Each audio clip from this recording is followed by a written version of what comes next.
Все больше казахстанских пар не могут самостоятельно зачать ребенка. Приходится прибегать к процедуре ЭКО. С 2021 года на нее выделяется больше 7 тысяч квот, но желающих больше. Да и под программу попадают лишь те, у кого больше шансов, что эмбрион приживется.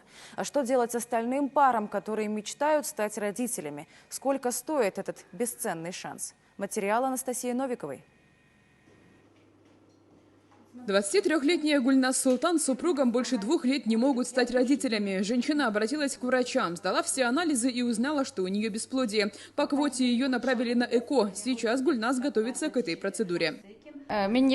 Сейчас мы с мужем сдаем анализы, готовимся к процедуре. Надеемся, что у нас получится. Мы очень хотим ребенка. Нам очень повезло, что мы прошли по программе и получили квоту.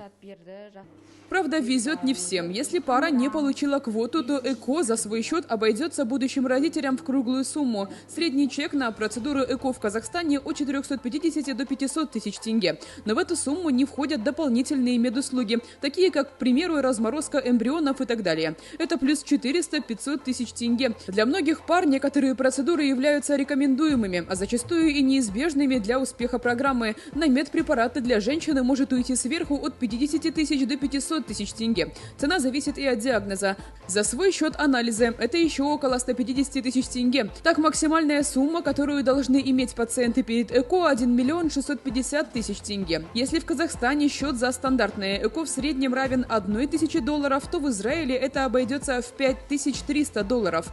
В Германии или Великобритании более 8000 долларов, а в США 9500 долларов. При этом не всегда забеременеть получается с первого раза. Но пары идут на эту процедуру, потому что для многих ЭКО – единственная возможность стать родителями. В клиниках стараются найти подход к каждой паре, чтобы сделать процедуры доступнее.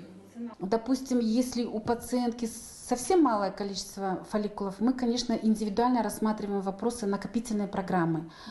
Эта программа, она сильно не бьет по карману по той простой причине, что мы собираем фолликулы, и деньги как бы дробятся вот на несколько этапов, да, там сколько месяцев она собирает, 3, 4, может быть 5 месяцев. Конечно, уже сама процедура ЭКО, сама процедура оплодотворения, там уже основная сумма будет выходить, конечно, но тем не менее это не так накладно, потому что на такие дорогостоящие препараты женщина не тратится.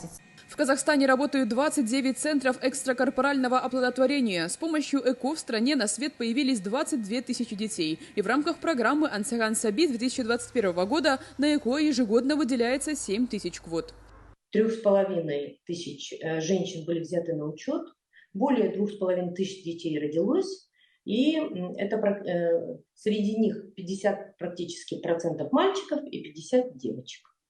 По оценкам Казахстанской ассоциации репродуктивной медицины, каждая 6-я пара в стране бесплодна. Диагноз ставится, если пара не может зачать ребенка в течение года. Причин много. Бывает, что даже абсолютно здоровые супруги не могут стать родителями. Анастасия Новикова, Абзал Турабеков, Информбюро. В Шымкенте отмечают рост заболеваемости туберкулезом, в том числе и среди детей. Стало больше и несовершеннолетних с лекарственной устойчивостью к опасной инфекции, что осложняет процесс выздоровления, говорят врачи. В прошлом году число заболевших составило 324 человека. С начала этого года заболевших уже на 15 больше. При этом многие не были привиты, говорят